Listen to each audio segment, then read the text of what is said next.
Hello Excel fans, David here. Now we're working on Chapter 7. We're going to use some date commands such as year, fraction of years, dates. We're going to build an amortization schedule. We're also going to do some average ifs and sum ifs. So multiple criteria. So go ahead, let's join along, open up your file, get rid of the word data, change to your last name.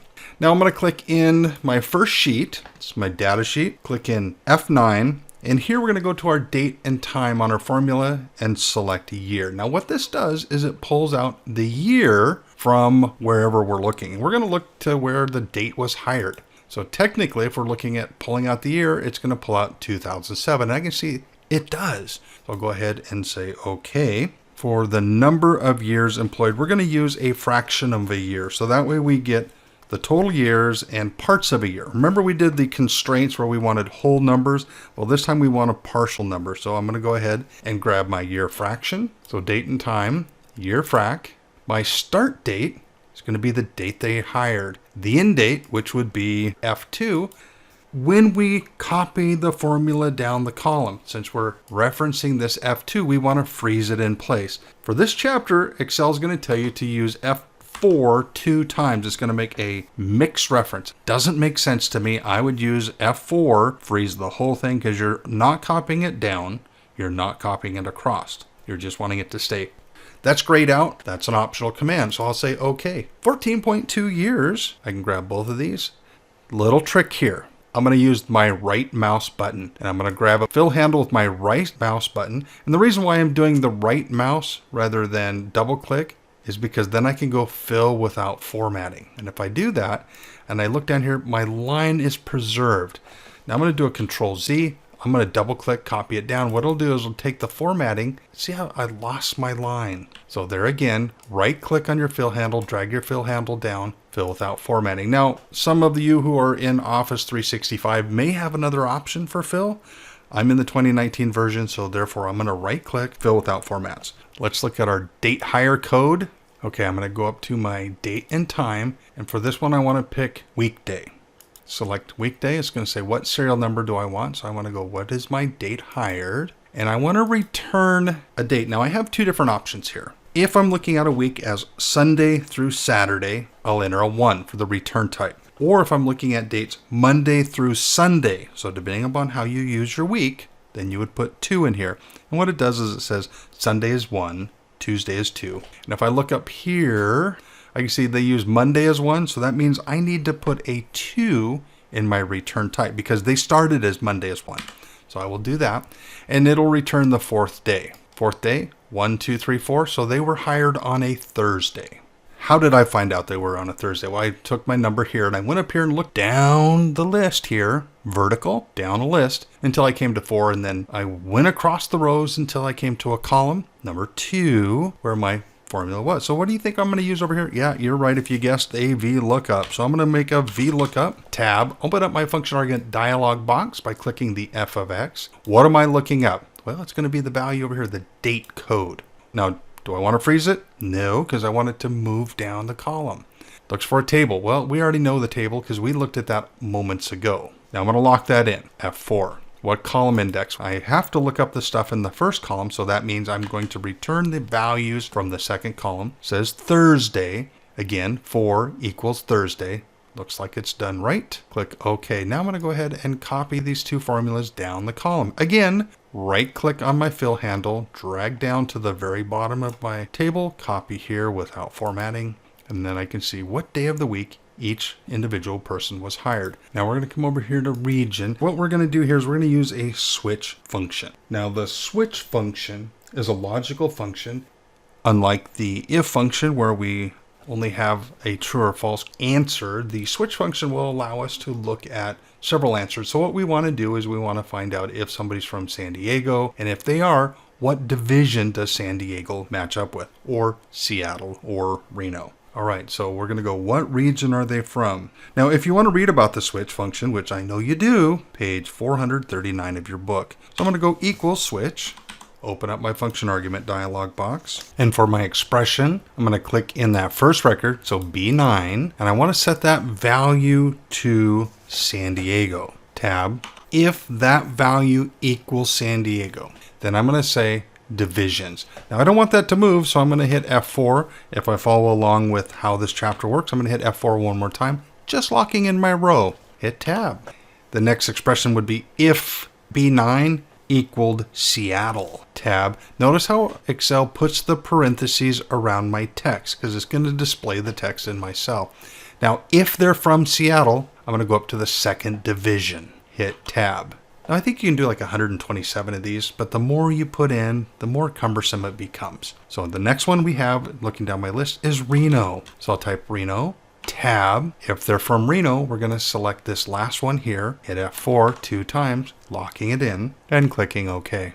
Now, just a quick look. San Diego is here, and it is, well, it's that first division. Had I listed these San Diego, Seattle, Reno, then I would say, oh yeah, that's, which division. Copy this formula. You can go Control C, copy, come over here, and we're going to highlight this area and do a paste formulas only. So paste formulas. Well, I see I've got something screwy here. What's going on here? Yeah, see, I didn't lock something in.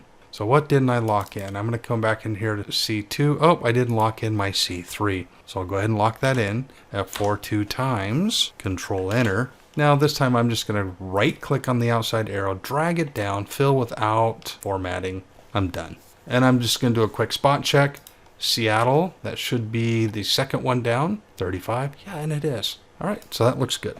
Next, we're going to use a sum ifs. Now, the S is after the if, meaning you have multiple criteria. Now, here we had one criteria. This was the criteria, whatever it is. And if it matched San Diego, it gave me an answer here. If it matched Seattle, it gave me an answer here. If it matched Reno, it gave me an answer here. Now what I'm going to do is I'm going to come over here for salaries, and I'm going to find out if somebody has a bonus. I'm going to base that bonus on their hiring date. So here's my bonus decision. Here's the dates they were hired. And if they were hired before a particular date, then I'm going to give them a bonus. When you use a ifs function, it returns the value of the very first true. So it'll say, is this one true? No. Then it goes to the next one. Is this one true? No. It goes to the next one. You'll see what I mean here in a moment. So I'm going to go ahead and go equals if, and then I have if error, if NA, which is another type of error, or ifs. And so I'll say, yeah, that's the one I want to use. I'm going to go ahead and open up my function argument dialog box. I'm going to put in my logical test, which I'm going to ask, is their hire date, so the first record,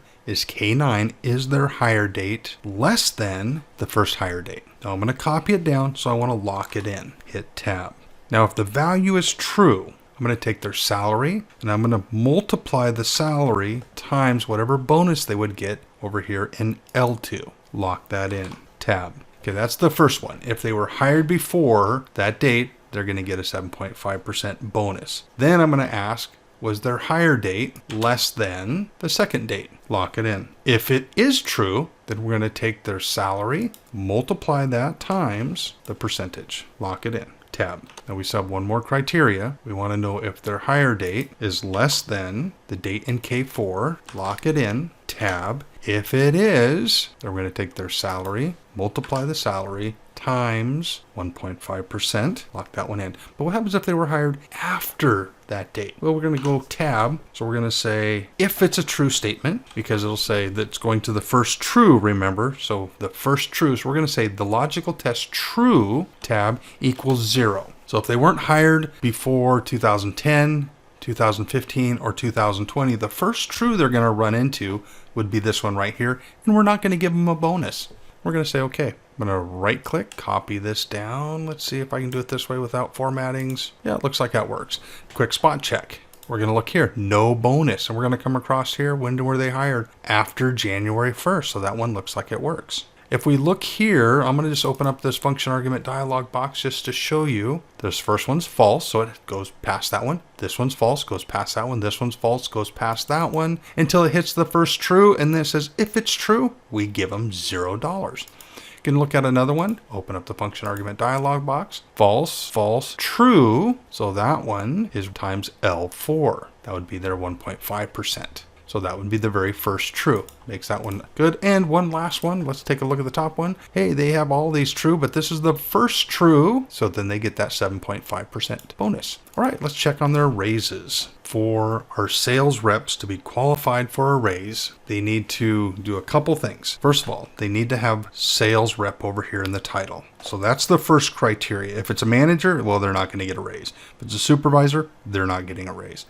But the sales rep, that's what we're concerned about. That sales rep right here, minimum salary for a sales rep is $45,000 a year. If we come down and we find one of our sales reps is making less than $45,000, like 42 right here, and that's a sales rep, that guy right there should get a raise. So that's what we're going to try to figure out. So we're going to go to the raise status. We're going to use, first of all, an AND function. So we're going to nest a function, but the first function I'm going to do is an AND function. I can go over to my formulas, insert function. This pops up and I can just type in an AND, hit enter, brings up my and I say go. The thing I'm looking for, my first logical test, is I want to know if the title, D9, equals, now remember I'm looking for text, so I have to start off with a quotation mark. If it meets the sales rep criteria, end quote. Does D6 equals sales rep? And it says false. It does not. And I can look across here and certainly it does not. The next logical test, is their salary less than, so we're going to use the operator, the criteria.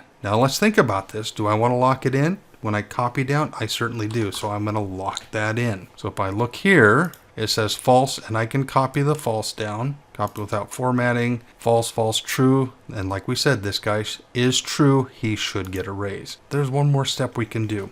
We can wrap an if function around our and. So we're nesting the and inside the if.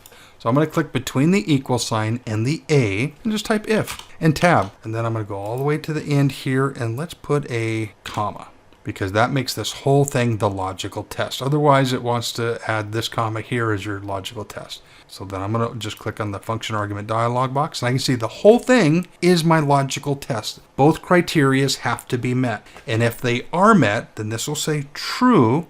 And if the value is true, we're going to give them a raise. So we'll say due for raise. And if it remains false, or if maybe like they're a manager, we're going to say NA, not applicable. Again, Excel will add the parentheses so it'll display an NA. Put an NA here, and just for fun, I'm going to go back to my home tab. I don't think this is in the instructions, but I'm going to center it, copy it down. Now, I copied down using my left mouse click. Look, and look what I did here. So I'm going to go Control Z, go back up here, right click, copy down without formatting. See, now I formatted it, moved over. So I'll just go ahead and center this. And I can say due for raise, due for raise. Now, if you've made it that far, go ahead and save your workbook. We'll meet you on the next sheet.